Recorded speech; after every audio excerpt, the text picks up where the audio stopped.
Dito po tayo sa San Luis Parish. Wala eh. Pumunta ako doon sa worksite namin. Kulang eh. Walang magawa kasi walang semento. Aalalayan ko sana yung tatlong skilled na sa mason. Yung isa pag sa lahat sila palitada kasi yung isa walang hollow block na gagamitin. Ewan ko lang kung anong gagawin nila doon kasi pagpunta ko doon nagloko-loko pa sila sa akin eh. Akala ko nga buhos ulit ngayon pero bukas daw kasi ngayon darating yung semento, may di-deliver.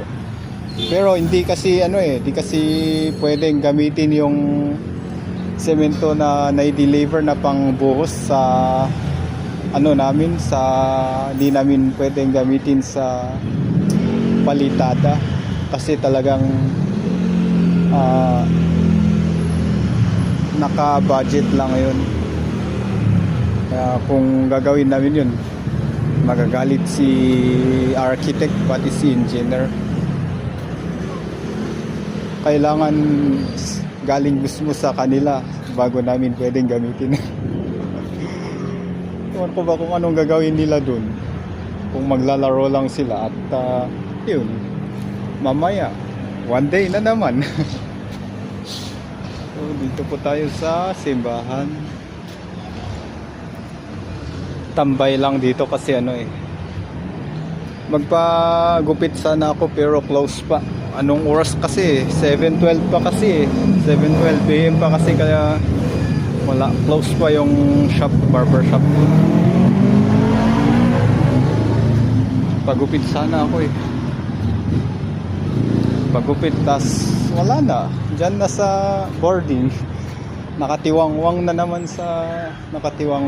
sa higaan. Yun lang, buong araw na naman.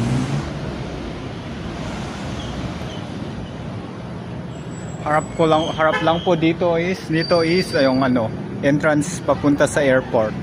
Diyan lang po sa kabila na yung airport. Mga 20 meters sa entrance. 20 meters entrance ng airport. And then yun na, maglakad ka ng mga 100 meters negative or positive, then yun na, airport na. Pwede kang maglakad doon.